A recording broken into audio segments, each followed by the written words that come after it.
Okay. Welcome this afternoon. We have Nikita Williams joining us, and I want to express my gratitude and appreciation for joining me to uh, talk to those living with chronic illness. Now, this summit is uh, centered around Lyme disease. However, it is a chronic illness, and Nikita Williams helps women and she can guide men to where they need to go to build and live and create the set that creates an opportunity for thriving. So I'm just going to give you a little bit of information about Nikita, but I want to thank you so much for joining me this afternoon. Thank you, Elizabeth, for having me. You are welcome. I'm excited to get to know you a little better. So Nikita Williams is a clarity and confidence business and life coach. Her business Thrive with Nikita. Nikita Williams is an award-winning mindset business coach, certified professional essential oils specialist, speaker, and host of the top-ranking global podcast, She's Crafted to Thrive. She's been featured on Rising Tide, The Jasmine Star Show, and the Simplifiers podcast. She was diagnosed with endometriosis in 2009 and fibromyalgia later in 2010. These diagnoses inspired her to use previous entrepreneur and corporate experience to jumpstart her career as a business coach. She aims to help all creative women, especially those with chronic illnesses, share their stories and empower them to use their stories as they feel so they can be successful, create the life they deserve, and most importantly, thrive. Nikita lives in Georgia with her husband, Maurice, and her 3 fur babies. Welcome, welcome, welcome, Nikita. Thank you. Thank You you. are welcome. Is there anything you want to share or add to that? Yeah, I think the biggest thing I always like to let everybody know is that I didn't grow up living with chronic illness. And so for me, it was definitely a transition period of understanding being where I am now. I never want anyone to feel who's like in the transition period that I was in, feeling like, oh, she just got it all together. It took me some time to get to this point, and I have definitely created so many roadmaps for myself that I use as tools to help me and my clients to really live a thriving life while they're living with chronic illness. So when you say you did not live with chronic illness as a child, when and you were diagnosed in 2009 or 10, before the diagnosis, how long did you live with maybe subtle or more acute, more severe symptoms? Yeah. Brought you to the place of like, whoa, what is going on with me? And then how, and obviously it took, I mean, how long did it take? Yeah. Yeah. It's so interesting looking back. This is always looking back now at my story. I'm like, oh my gosh, there were signs all along my teenage life that I probably had endometriosis. I probably had fibromyalgia, but no one told me that what I was experiencing was abnormal. It was just, you're a woman, you got to deal with it. You have pain, you're good. Like, that's all I understood. And it really shifted actually when I got married. My husband and I got married, we always say young, but we're old souls in a lot of different ways. And it was literally the night, like the week of our honeymoon. I was like, something has gone awry, even worse than I've ever imagined. And after about a year of going back and forth to the doctor's offices and hospital visits, my OBGYN was like, we might need to see if you have endometriosis.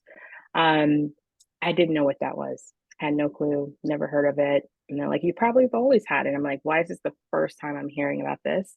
And so it didn't take me as long as I think many women. However, I say that in a caveat because I started having those cycles like many women do, who are like, I can't even go to school as a teenager. And but the doctor, that's normal. You're supposed to be in that kind of pain. You're supposed to be, so literally drained and all of the lovely things that come along with that. So in actuality, it probably took 10 years, but for me to know that there was something actually wrong, it only took about a year for me from that point. But I definitely realized it was probably happening since I was 15 years old. So 15 years old, yeah.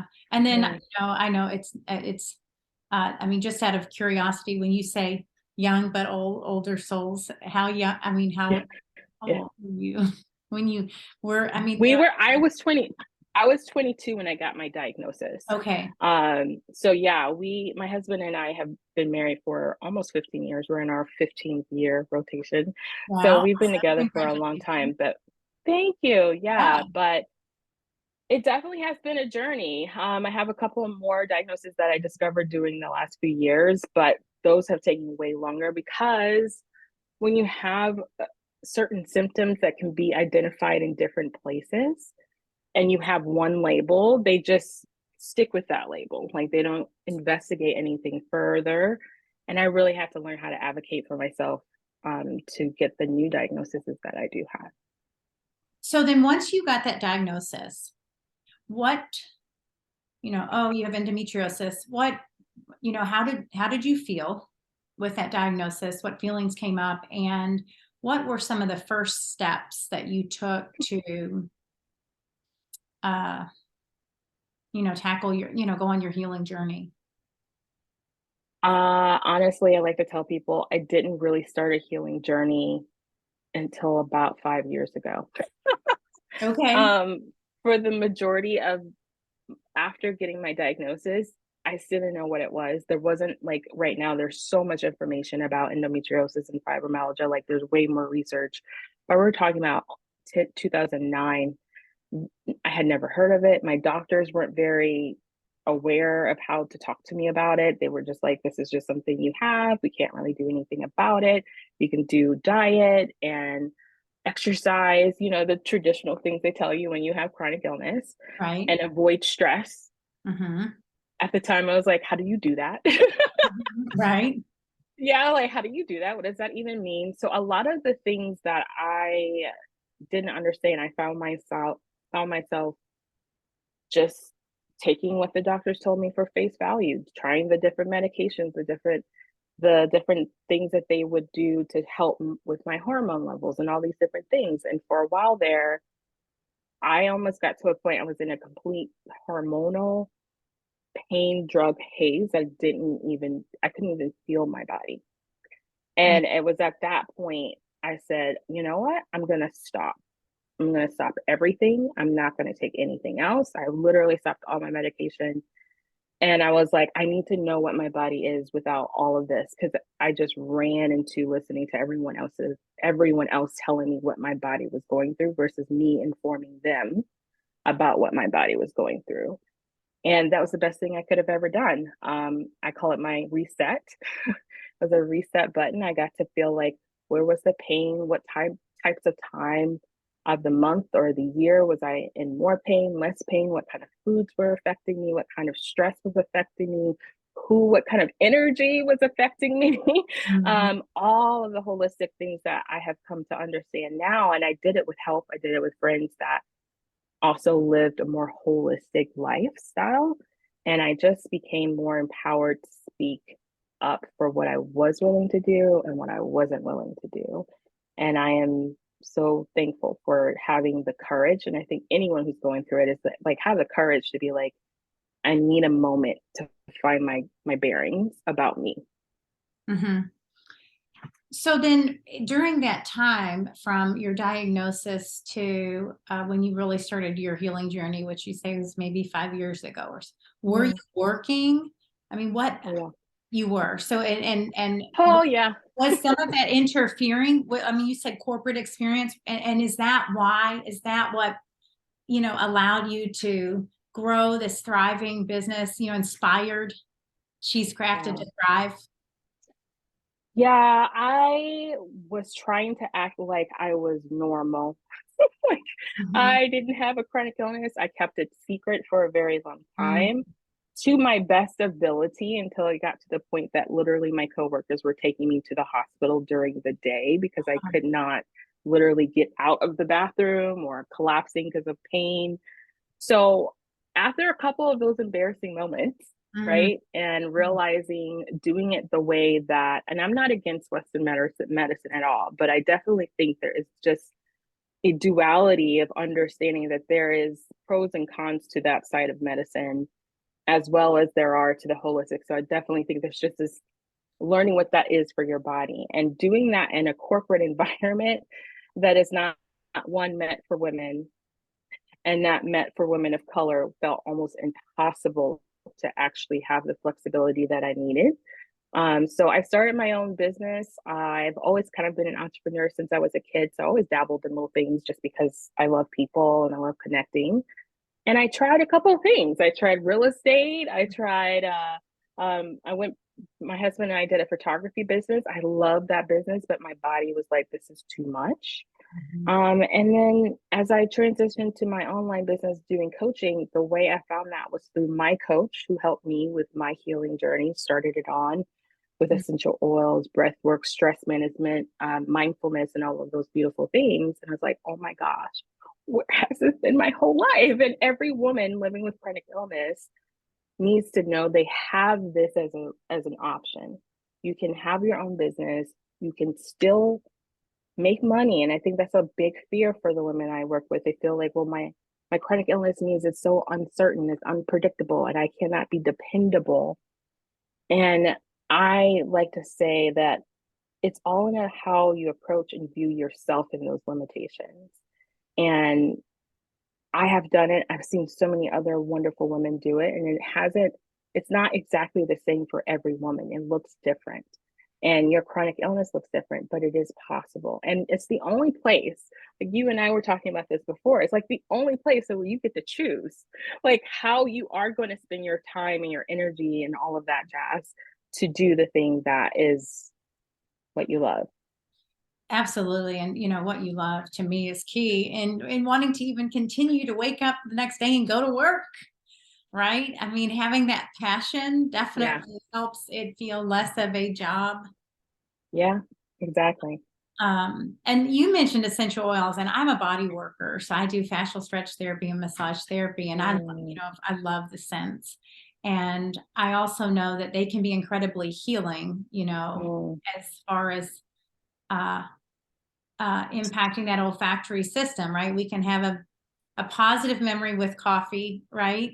And every time yep. we smell coffee, we could remember maybe our grandparents' home or whatever. Or we could have Yes. or cigarette smoke or what. That's kind of a Yeah. one, but you might have had but it could also be cinnamon rolls, aren't a good memory. Yeah. But so I love that you use these essential oils to sort of hack a negative mindset. How do you do this? Yeah, it's the beautiful thing about plants. I mean, they're a part of our essence and we are a part of theirs. And in so many beautiful ways that they really do help us, especially when we are living with chronic illness. And one of the biggest shifts in my journey of healing had been to recognize not only was I trying to heal physically, like how I managed the chronic illness, but also my trauma of emotional experiences that had effect on my chronic illness. And I realized essential oils just gave me the power to really feel safe in Mhm. processing that grief and processing that trauma. And it also created a catalyst so that my brain could be open enough to associate this pain not with this horrible experience, but also with, hey, your body's just letting you know what's going on. Your body is trying to heal, is trying to alert you to what's going on. You're being sensitive because, hey, we need something. And so I turned from feeling like I hated my body, and essential oils really helped me to embrace the power of my body, and it really does help your mind get to that place. It's the synergy of what's going on in your memory of what's going on with the trauma with pain, as well as what you want to experience right now. So it's definitely physio aromatherapy is kind of what we call that, and it's really using the power of the chemical response in our brains because that's how we have memories. And like you were talking about, coffee smells good, it makes you think of something. You can have that same experience with essential oils even when you're in pain. So one of my favorite blends is like vanilla and lavender. Mm. I like put that on me when I'm in the worst pain, and it's like it makes me feel safe. It makes me feel safe. And that's something you can't really put a dollar amount on, right? Yeah, I know when I found vetiver, I felt like Mm, I wanted to go swimming in it. I'm like, gosh, I could just swim in this one. I mean, it's crazy how you yeah. adopt it to some. Mhm. and not drawn to others. Yes. You know, Yeah. and so, yeah. So then when you work with clients using the Mhm. essential oils, like what other things do you bring in? I know I saw journaling, and what are some other Yeah. modalities that you use to help your clients? Where do you start when you are working with someone to help them get their business off the ground or fine tune their, Yeah. their business? Um, One of the first things that I do is really help my clients first just to find safety in their body. It's a really hard thing to do when you constantly feel like your body is out to get you. Right. And the other piece of that is recognizing and helping them to identify where are they feeling the pain, right? What is causing the pain?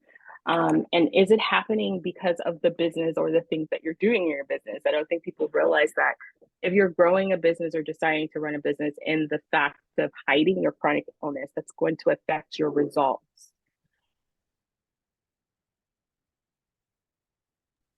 Sorry. That's Sorry okay. about that. That's okay.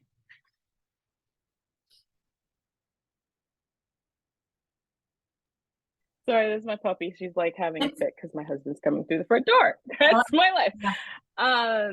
So yeah, I love to help them work through all of that, like what their body's feeling, what their business is doing, how is that showing up, and how they might be having flare-ups. I have clients sometimes who come to me who are like, Nikita, every time I think about my business, I go in a flare up. And I'm like, well, we gotta figure out why that is. We have to figure out where the pain is coming from. But secondly, I like to help them look at their body as like a barometer of where they might want to spend more time in their business, where they want to pull back. And using essential oils helps them to kind of do that again, nervous system wise, in a safe place. We're not going into these conversations with our nervous system being in fear flight. We're going into this where we're actually more in flow of the fear flight, rest and digest, and all of that jazz. And so every client is different.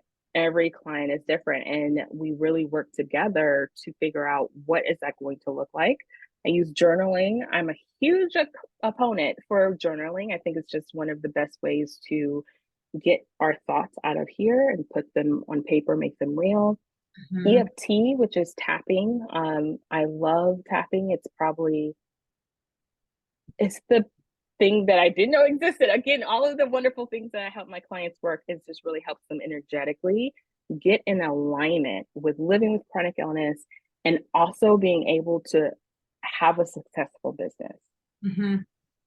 So then the EFT, that's something that you teach that's the Yeah. emotional freedom technique, right? Yeah.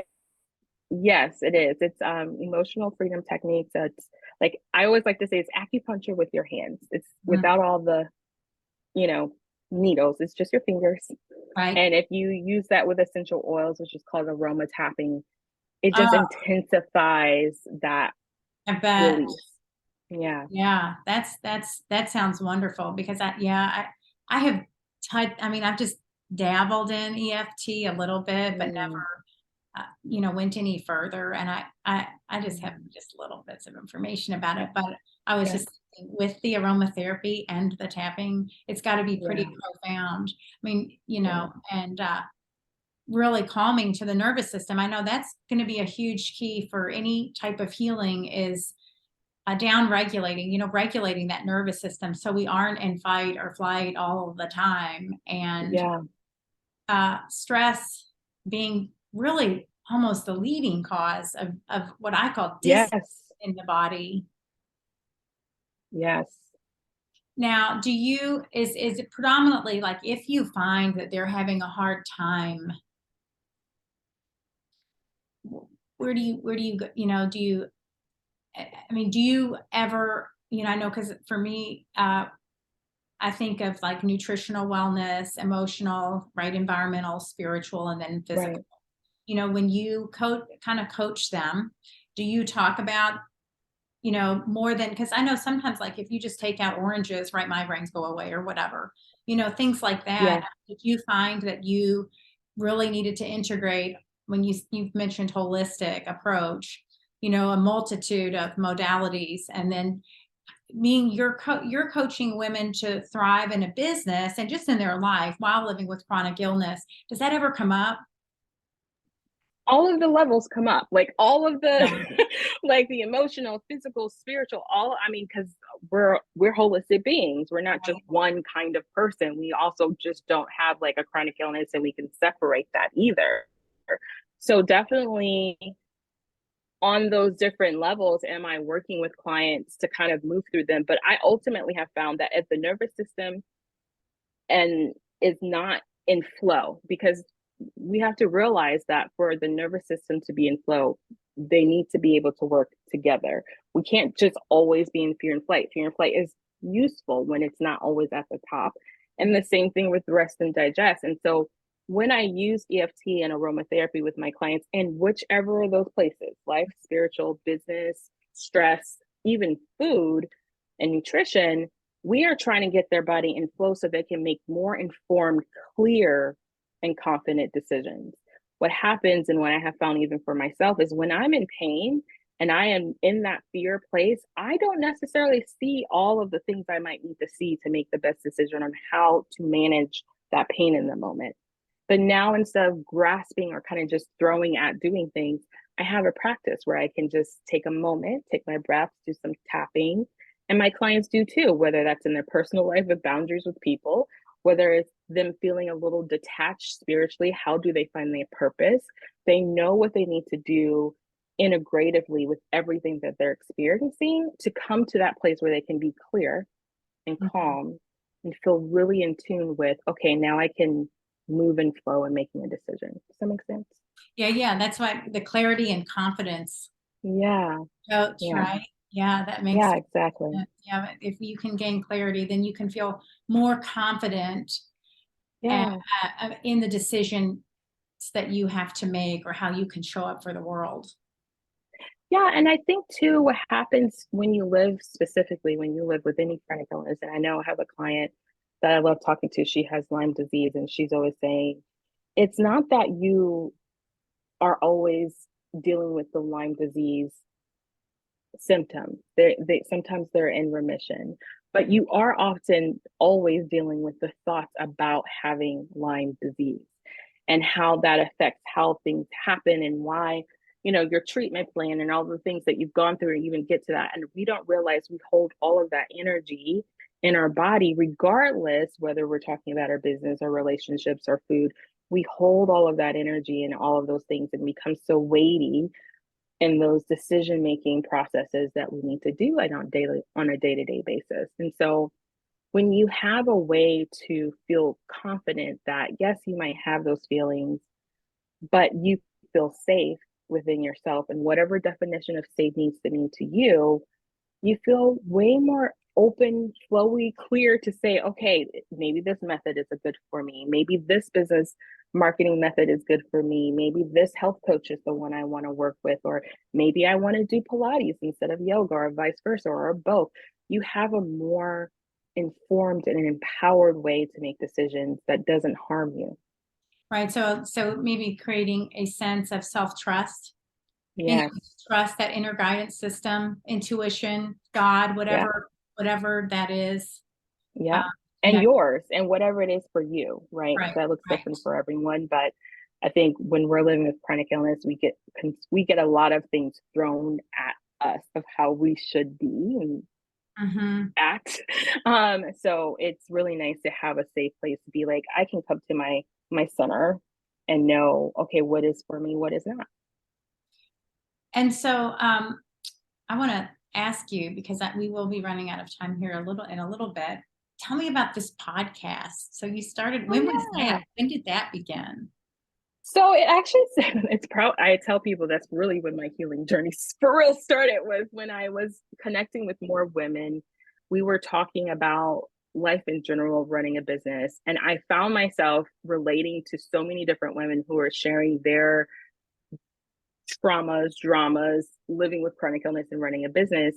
And I started sharing pieces of my story of living with chronic illness. And the response I received from my listeners was like, oh my gosh, I wish someone had said this. Like, I wish there were other people talking about this and how it looks in their life. in this way. And so I started shifting my podcast to be more about specifically women living with chronic illness. And that's whether that's physical, emotional, mental illnesses, and deciding to run a business, because it is a choice. You know, some people are really comfortable working a 9 to 5, but in the podcast, it's just my favorite place to be, to connect with other like-minded women going through the things that we go through. And all of my listeners say that they always get a piece of gold to help them manage living with chronic illness and starting or growing their business. That's awesome. So then so the podcast, was that a more recent adventure? Yeah, I started my podcast in 2017. I was actually, the reason I started it was because I had just had my hysterectomy for my endometriosis. Okay. Yes, I know hysterectomy does not solve or cure endometriosis, but it does help with pain for some.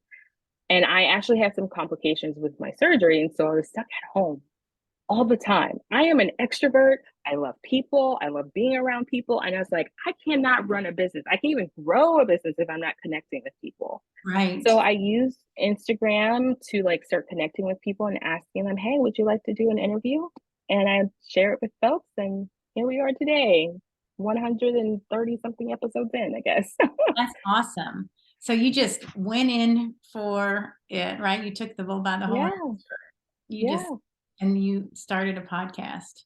So, I know a lot of women are, using podcasts and social media to get their message across. Do you find that, or maybe what is one tip if you have a woman who is looking or thinking about, right, and just on the fence, a little bit scared to start that podcast? What's your biggest piece of advice? My biggest piece of advice is to do what you feel will move you through what you're going through now.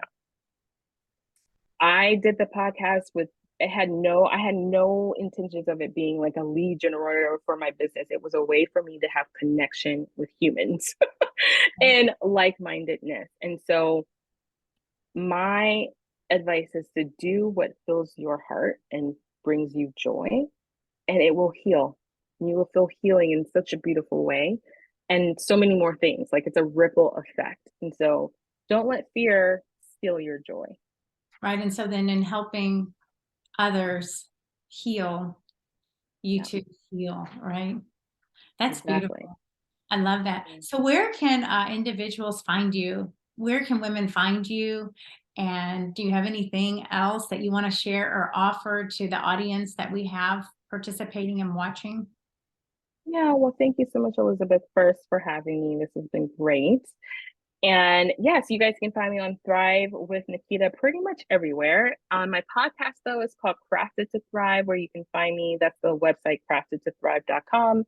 And on my website, you will find a little opt-in to grab my email series. I send out a Monday email series every Monday on how to feel more clear and confident in your life and business with chronic illness. Oh, thank you so much. So Thrive with Nikita on social media, craftedtothrive.com. And then do you have an email? Did you say? Did I miss it? You can connect with me either way, but info@craftedtothrive is a good email for me. And then your podcast, She's Crafted to Thrive. So that's just on Spotify, just the. Yes. Okay. If you just go to Thrive with Nikita, you will see all of the links to all of the things. So that's the place to go. Great. Thank you so much for joining me this afternoon. I really enjoyed our conversation. Same here. Thank you. You are so welcome. We will talk soon. Okay.